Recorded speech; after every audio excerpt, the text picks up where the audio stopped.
The following is a presentation of the Championship Racing Network. Crossed Flags, a racing podcast. It's your midweek fix for racing news and information.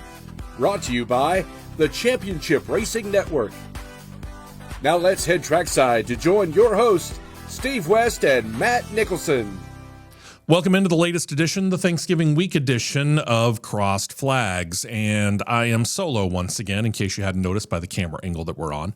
Matt's still feeling a little bit under the weather, so he's going to take the Thanksgiving holiday weekend to make sure that he does get better. Don't have to worry about a big show this weekend. We're going to take this weekend off as well so that we can all spend time with our families and recuperate. So the next time you'll hear us will be on the next edition of this show, the post-Thanksgiving edition of this show. I'm Steve West. I appreciate you joining us. Molly Robinson is being the producer today, and she'll be assisted a little bit later on by producer John. Lots to get to here. Since we're not going to do a big show, want to give you kind of a rundown of some of the stories that are happening this week. And one of them actually piggybacks off of something that we were talking about last week. You might remember one of the couple of subjects we had was we were wondering about the future of Ford, because it looked like, for all intents and purposes, they were going to be out of the Xfinity, soon-to-be O'Reilly Auto Parts series. Turns out, not actually true. AM Racing kind of put everything on hold when the season ended because Harrison Burton decided he was going to go elsewhere. Probably he's going to a Toyota team.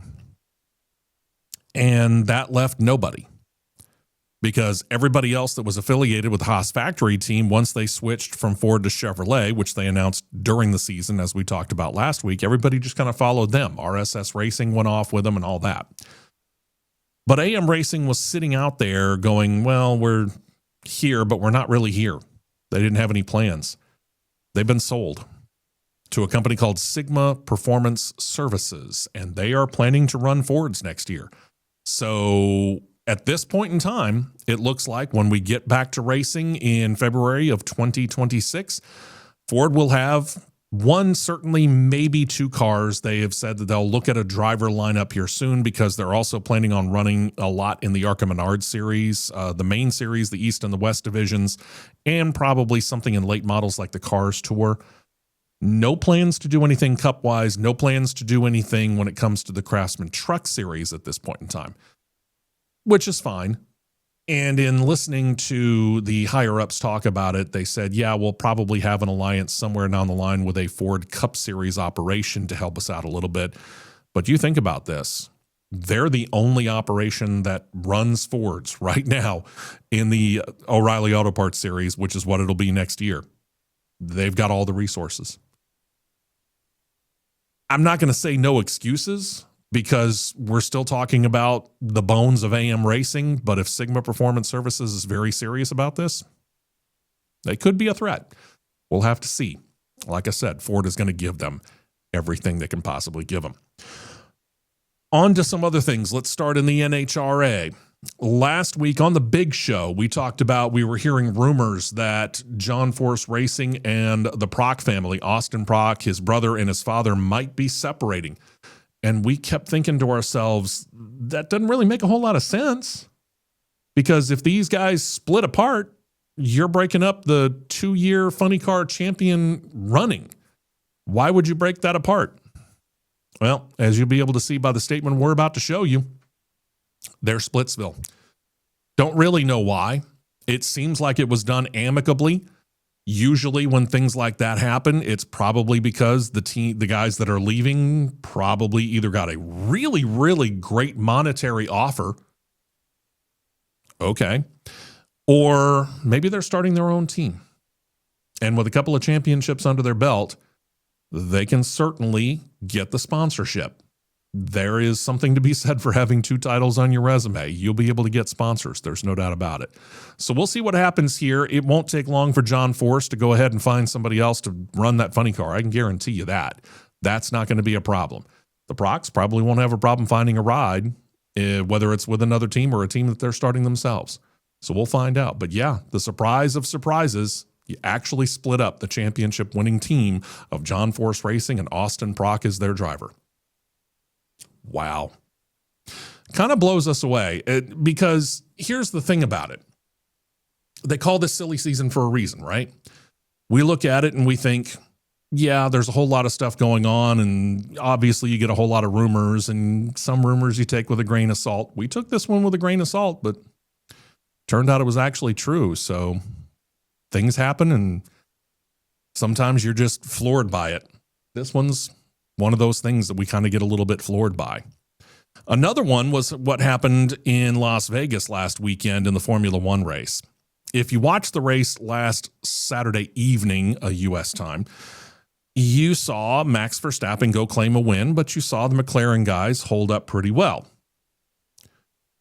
If that was the last thing you saw, it changed because both McLarens got disqualified. Means 0 points. We'll get to the points here in a minute. What did they get disqualified for, you might ask? Well, these cars are very low to the ground, as you know, and they have what they call a plank underneath, and it is quite literally very low tech. It is a piece of wood that is about an inch and a half wide, about 6 to 10 inches long, give or take. I'm trying to remember the exact figures on that.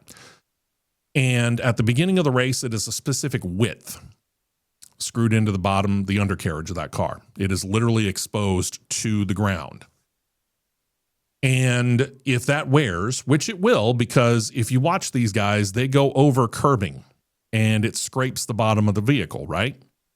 Well, if it scrapes off too much of that little wood block right there, and it's not wide enough in the end, I mean, they allow a certain amount.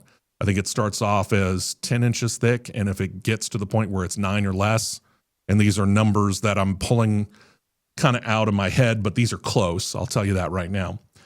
If that plank is less than that specified width, you get disqualified. Both of them got disqualified. This really messes with the points because with Max Verstappen claiming a win, we'll first of all take a quick look at the top 3 in points here because Max Verstappen gets 25 points. Neither of the McLaren guys get a point. And what does that mean? It means that what you've got now is a flat-footed tie for second place. Max Verstappen has now moved himself into second place. Lando Norris leads the way, and Oscar Piastri, who is really kind of struggling here down the last few races, he's got problems.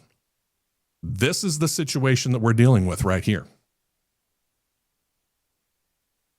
McLaren has locked up the Constructors' Cup. They did that a couple of races ago.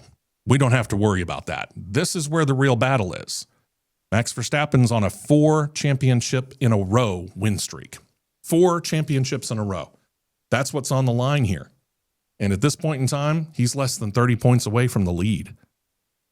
If he claims a win and Lando Norris gets 0 in the next race, and there are only 2 races left, suddenly the championship race is a whole different animal here, isn't it? So this was a huge, huge move. McLaren has basically said, no, we don't have any plans to appeal this move. So that ruling stands. Those points stand. It's getting real tight suddenly in the driver's title. As far as what happens when it comes to the Constructors' Cup Championship, or the teams, if you will, we're going to show you the entire top 10 here. Because right now, Red Bull has jumped over Ferrari. Ferrari at one point in time was in second pretty much all by themselves, and now they're stumbling down the stretch too. But you look at it, McLaren at the top, again, they're the champions. We're just waiting for them to officially be crowned after the next 2 races. Then Mercedes, and really it's Red Bull solely on the back of Max Verstappen. He's been on a hot streak here lately where he's been winning more often than not, and he's been the one that's been pulling all those points for Red Bull. And it has been one whale of a run for him, and it's got them in second place. Now, granted, they're 40 points behind, but 40 points over 2 races, if he could get any help, could jump him up into second. We'll see. Ferrari's going to need some help. And right now, Lewis Hamilton and Charles Leclerc don't seem to be the ones that are able to pull that and make that work. Could I be surprised in the final 2 races? I could. But right now, I'm not really seeing it. Got Williams all by themselves there, but then start looking down there in that battle between 6th and about 9th. Suddenly, that's real close. Haas F1's been on a pretty good heater here lately, and they've jumped themselves up from 9th to 7th.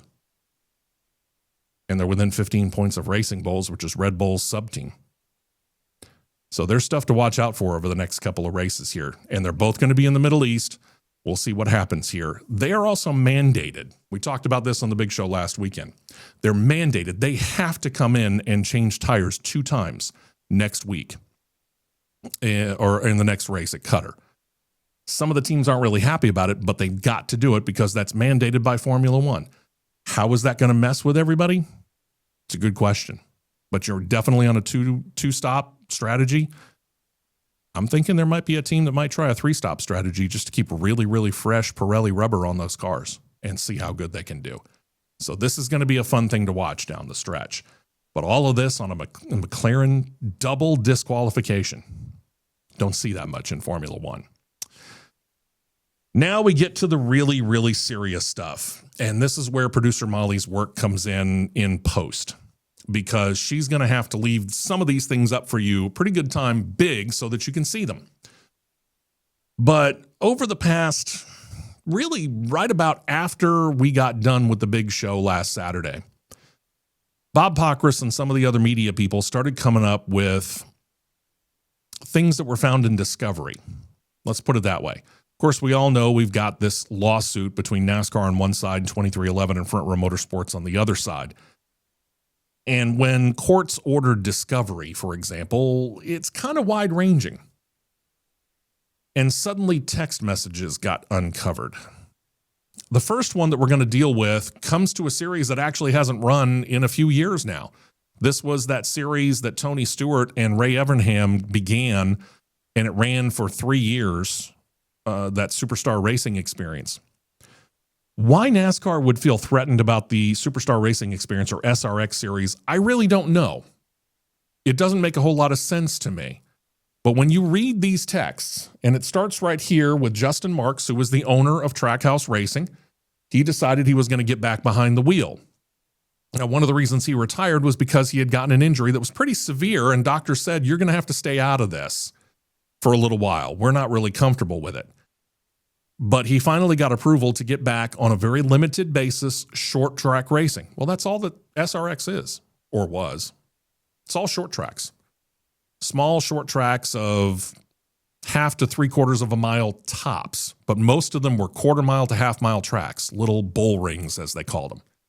So Justin Marks thought, yeah, it'd be a great opportunity for him to get back behind the wheel, kind of satisfy that itch one more time before he just started concentrating on the ownership of Trackhouse Racing. Is Justin Marks racing SRX? Yep, saw that too. Depressing. Who are these between? Look at the names. Steve O'Donnell. Big muckety-muck at NASCAR along with Ben Kennedy, who's basically the guy behind all the scheduling. Why are we threatened by this? SRX doesn't run the same cars that you do. In fact, they ran their own car. They ran for a number of weekends throughout the course of a year, 6.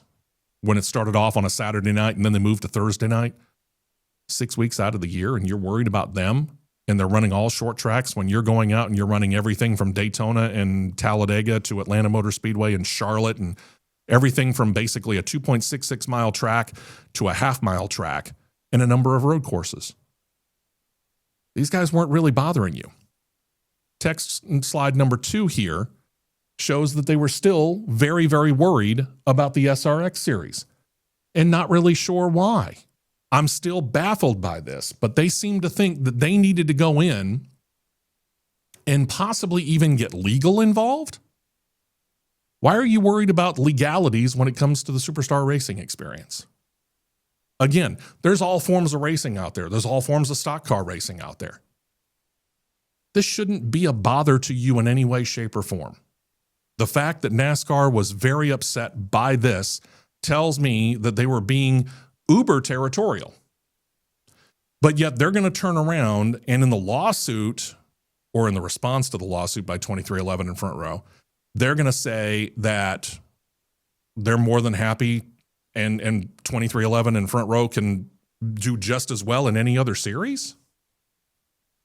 You wanted to squash the SRX series, which basically had nothing to do with you. They weren't battling you at all. And yeah, a couple of other drivers, because they happened to run on a Thursday night, took the opportunity to go ahead and race in it. Why not? They're racers. It's what they do. Bill Elliott and Chase Elliott were battling each other in the season finale in season number 1. Kyle Busch raced in it. A number of active Cup Series drivers raced in it. But that didn't mean that they were quitting you. The SRX Series didn't have anything to do with you. Nothing at all. But yet they're going to go out there and they're going to complain about it. And they're going to threaten legal action over a series that technically now no longer exists. At this point in time, I am a little curious as to what they're going to be thinking about Ray Evernham's new venture. Because if you think about what Ray Evernham did, he washed his hands of the SRX Series in basically their final year. He was still the part owner along with Tony Stewart, but he wasn't dealing with it like he was the first year. The first year, he was effectively the crew chief over all the cars because the SRX Series was thought to be very, very similar to the old IROC Series in that you're all running very identically prepared cars, so it's on the driver. That's what it was all about. Well, Ray Evernham turned around and thought, hey, I wanted to make it like the IROC Series. Why don't I go get the old IROC Series? So he went out and he bought the rights to the name. And he started talking to all the people that owned all the old IROC cars. And now he's ready to go back and try and do that again. And he's talking about trying to get a bunch of different drivers from a bunch of different motorsports, however you wish to put it, specialties, from all these different series, like the original IROC was supposed to be. Try and get a little NASCAR, try and get a little Indycar, try and get a little NHRA, a little Formula One, a little this, a little that. Try and bring them all together in as identically prepared cars as you possibly can get and put them out on one track and, hey, let's go have some fun and let's play a little bit with the idea of who's better, NASCAR, IndyCar, F1, NHRA, whatever other series you can think of. Are they worried about that? Because if they are, why? IROC Series isn't talking about running a 36-race season. At this point, they're not even talking about running a 10-race season. All Ray Evernham is talking about right now when it comes to the new IROC Series, presented, by the way, by Chevrolet, one of NASCAR's 3 manufacturers, is saying he would like to be able to advance it to the point where they got to racing on a regular basis with newer cars and do what the original IROC Series was supposed to do. That's it.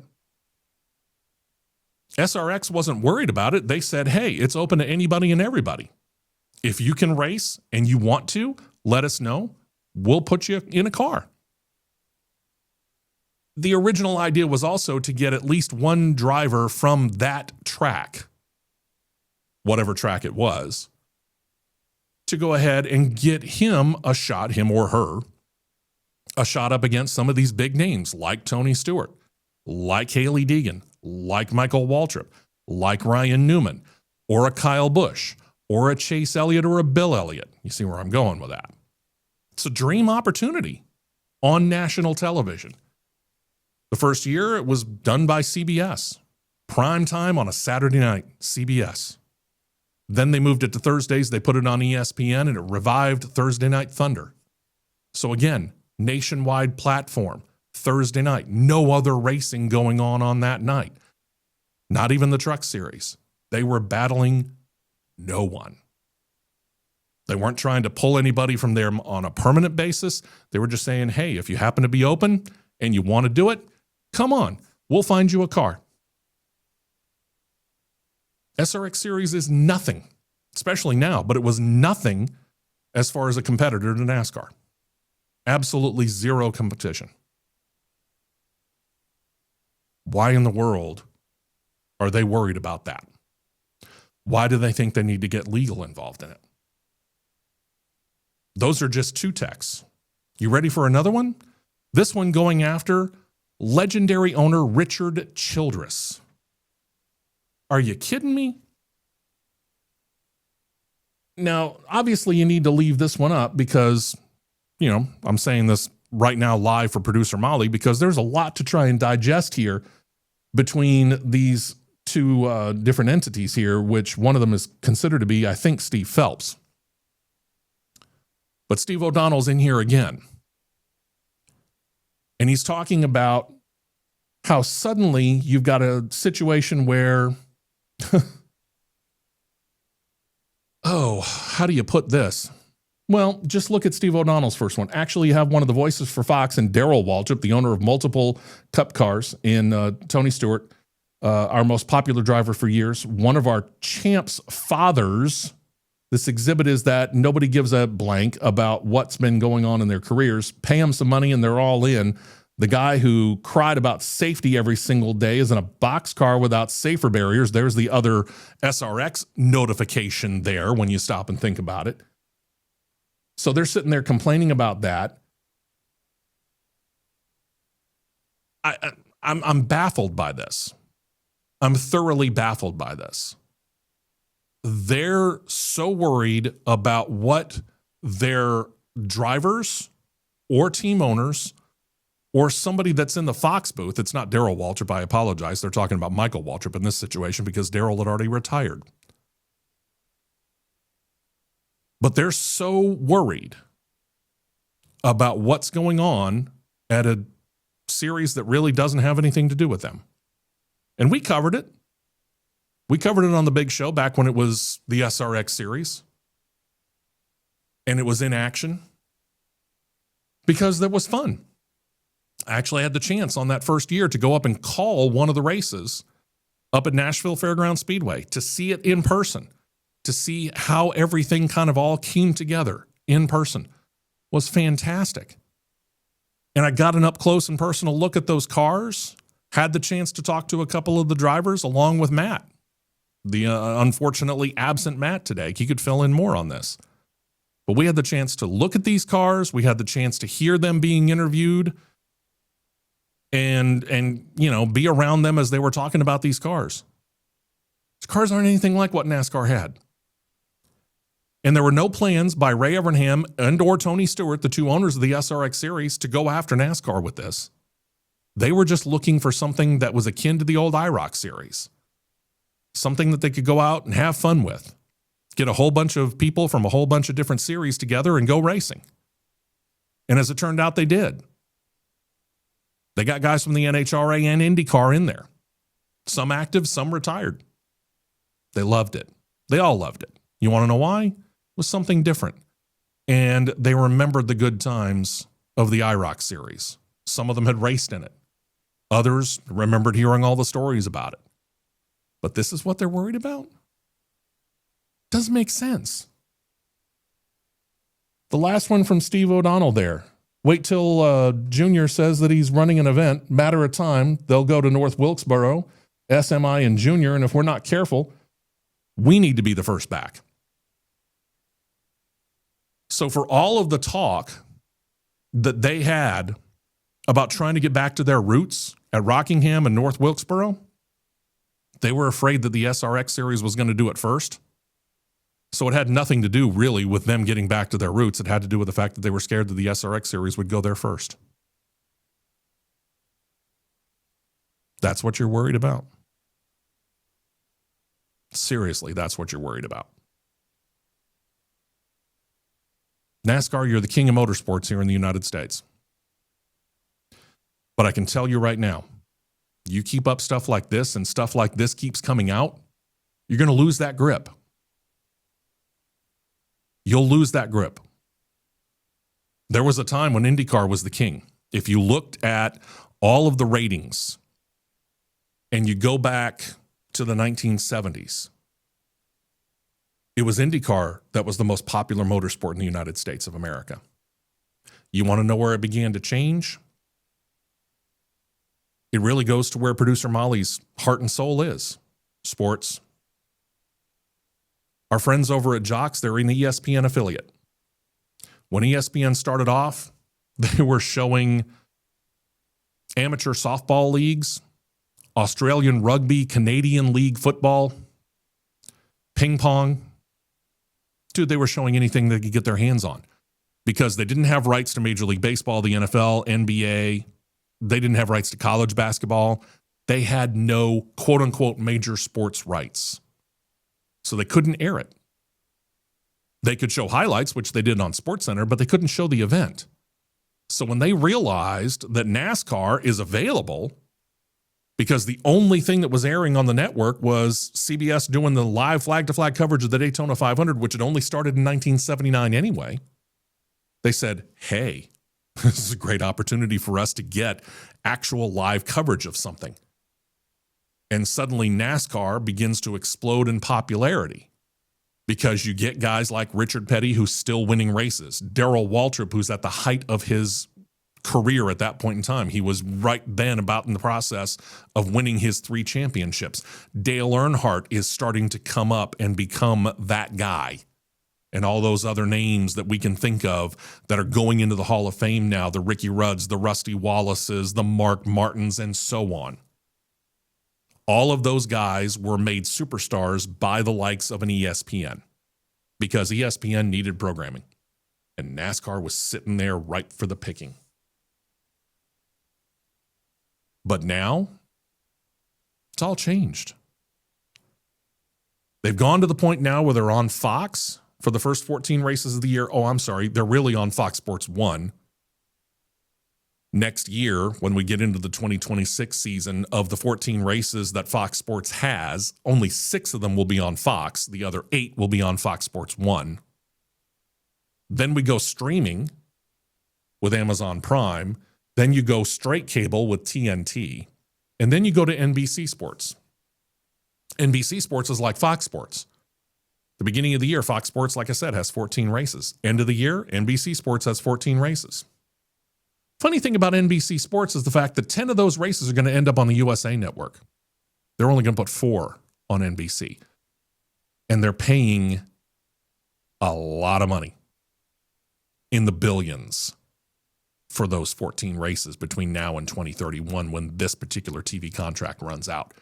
But they choose to shove them all over to cable. And yet these guys were worried about the SRX series going to North Wilkesboro. So that's why they decided to kind of pressure the SMI division, which the owner of North Wilkesboro, to go and see, hey, can we go ahead and fix that track up and maybe we can run on it so that we can eliminate the SRX run? That's ridiculous. You're worried about something you don't need to worry about. Didn't need to worry about it when it was around. Certainly don't need to worry about it now. And I do wonder if they're going to worry about it when it comes to the IROC series. Even though the IROC series really isn't a competitor to them either. But then you go around and you turn around and you start doing more texts going from the SRX series to talk about a current owner, a championship owner. Let's bring up the next text run here. Steve Phelps and Steve O'Donnell, president and chairman of NASCAR, going back and forth. NASCAR, pure and simple, enough. We need to have legal take a shot in this. These guys are playing stupid. We need a knife to this trash series. See where we're going with this? We're still talking SRX, but now we've got the president and the chairman talking about it. They want legal to look into it and they need to kill it? I mean, in the end, it kind of died on its own. Let things happen normally. It's that old competition thing. A few weeks ago, we got to mentioning it here on this podcast, as a matter of fact. I run a radio station. Producer Molly runs a radio station. She decides, as the new program director or owner or whatever, that she wants to take me on. And she'll get a lot of publicity at the beginning because now there's not just one doing this particular format on radio, but now there are 2. We got a battle. I can do one of 2 things. I can go hiding because I've got competition and I'm afraid of it. Or number 2, I can go out there and I can say, I welcome the competition. But at the same time, I'm not really going to worry about mentioning it because if I acknowledge my competition, my listeners might go check it out. So my response is to do what? Technically, nothing. I'm not worried about it because I was the master of that particular format when it came in. And if I'm doing my job and my radio station sounds as good as it needs to sound within that particular format, whatever it is, news, music, whatever, then what she's doing is in reaction to me. But she could easily flip it because all I would have to do is go running scared. And what do I mean by running scared? Could be one of two things. Number one, I react to every change that she makes. She does news at a different time than I do. Suddenly I switch to the time that she did it. That's in reaction to her. Now she's in the lead.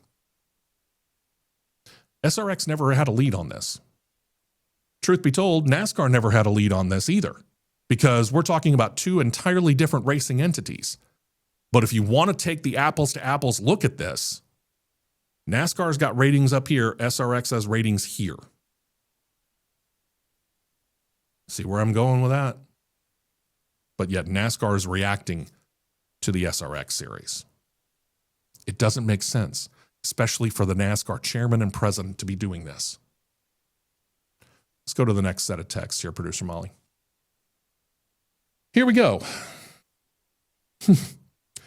Richard Childress, this is Steve Phelps and Brian Herbst.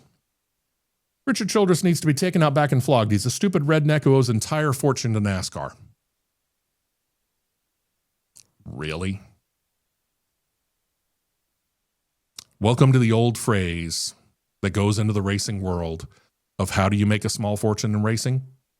Start with a big one. I can guarantee you Richard Childress has made money off of being in NASCAR, but does he owe his entire living to NASCAR? No. Richard Childress is a good businessman. Richard Childress is a guy who knew the kind of driver that he wanted in his car, and he put that man in the car. His name, Dale Earnhardt. You know, that guy that won 7 Cup Series titles? That guy. Richard Childress doesn't owe his life or his fortune or his fame to NASCAR. If he owes it to anybody, it's Dale Earnhardt. And Richard Childress would tell you that. Now, has Richard Childress benefited since the unfortunate death of Dale Earnhardt? No, not really.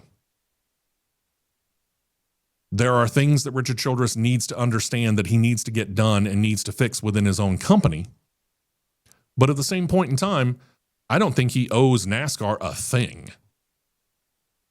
He just found that that was one of the best ways that he was willing to go and put his team in there and go racing. Richard Childress used to be a racer in NASCAR and realized his best destiny was probably actually not being behind the wheel, but being the owner.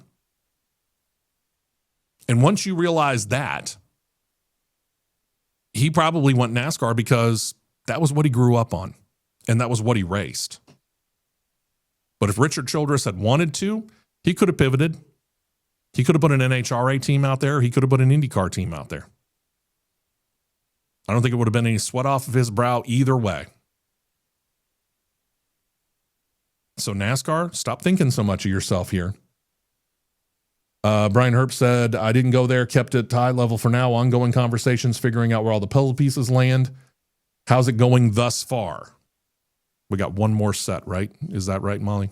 One more set of texts. Short-sighted and self-serving. Richard Childress is an idiot. If they don't like the state of the sport, sell your charter and get out. That's what Tony Stewart did. Think about that for a second. That's exactly what Tony Stewart did. He was unhappy with what was going on within NASCAR, and he told Gene Haas, I'm selling, I'm out. Gene Haas decided he was going to keep one charter and the two, what we used to call Xfinity Series teams. So he's a 3-car operation as opposed to at one point in time having been a 6-car operation with 4 Cup Series teams and 2 Xfinity. Richard Childress, he can be unhappy. He can complain about the current state of things if he wants to. He's allowed to. This is trying to put your thumb on things and telling him get out.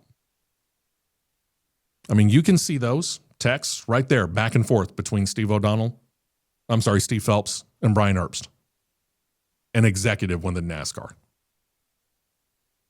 This makes no sense whatsoever. Now you've got infighting. You want unhappiness. You want people to be dissuaded from your leadership. This will do it. This will do it in spades. And if the fact that they thought that this wasn't going to end up somehow, some way, shape, or form going public, ooh, man, how wrong are they? So far, they haven't said anything. There's been no statements from anybody within NASCAR regarding this. The one thing that we've heard is that with this case going to trial next coming week on December 1st, technically, these aren't supposed to go there because this technically doesn't have any part of that particular case. But if something opens up, if there's a door that opens up somewhere by one of the lawyers on one side or the other, if you don't think that they'll put this in, you're wrong. Because this right here will sway somebody against NASCAR. And remember this, yes, this is going to federal court trial starting December 1st. In Charlotte, North Carolina, the home of NASCAR. There in Daytona Beach. And in and around Charlotte, North Carolina, all within a 50 to 100 mile radius, give or take, are all of these Cup Series shops, including Richard Childress's. And now that these are out, and they will have been out for a week, week and a half before the trial, now the federal government, that federal court, has to find 12 jurors and a select number of alternates, generally 6, who either never saw these, never read these, or don't know anything about it. And with NASCAR being as big of a business as it is in and around the Charlotte, North Carolina area, that might be a little more difficult than one might think. And on top of that, Richard Childress just put out a statement, which we'll show you right now, where he's thinking about actually going after NASCAR legally for, as he says, defamation, defamatory statements. That's defamation. Going to be pretty hard for NASCAR to prove that there was no defamation in there because there's the texts. They're in the public now. NASCAR executives historically viewed and treated many team owners like Mr. Childress, who had devoted their lives to strengthening the sport for its fans, sponsors, and all who competed in, equally disappointed for the NASCAR fans, whom Mr. Childress closely identifies, given his humble and hardworking background. And yet, here we sit. NASCAR has gotten a black eye over this lawsuit with 2311 and Front Row Motorsports since this started. Since this whole charter thing began, this has been a big black eye on NASCAR. This right here blackened the other eye. Big time. I'm going to be real interested, and of course, we'll be following it up. I don't know as anything's going to happen between now and when this trial starts, or let's just put it this way, between now and next Tuesday when we record the next edition of Crossed Flags. But if something happens, you know that we'll have it, and we'll be talking about it right here. Again, no big show this weekend. Thanksgiving weekend, we're taking it off. Have a great time with your family, your friends, traveling, whatever it is that you're doing, staying home, and eating yourself into oblivion. And I hope you do, and I hope you have a great time. And if you're going out on Black Friday, number one, God bless you. Please have patience. Try and have patience. I know that a whole lot of other people aren't going to have it, but please try and have patience because that's the only real way you're going to get around all of this. So yeah, if you're going out shopping on Black Friday, I'm praying for you. No doubt about it. But whatever it is that you're doing this weekend, have a great one. We'll talk to you next Tuesday. Maybe we'll have an update on all of this. We'll see. On behalf of producer John, producer Molly, Matt, everybody else involved in Crossed Flags, a racing podcast, and the Championship Racing Network, we all wish you a very happy Thanksgiving and safe Black Friday, whatever it is that you're doing. And we'll talk to you next week right here with the next edition of Crossed Flags.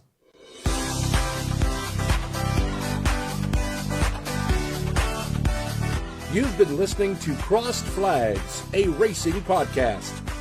For more content like this, subscribe to CRN Live on YouTube and you'll be set to catch the 2-hour live show every Saturday morning at 9 Eastern, 8 Central.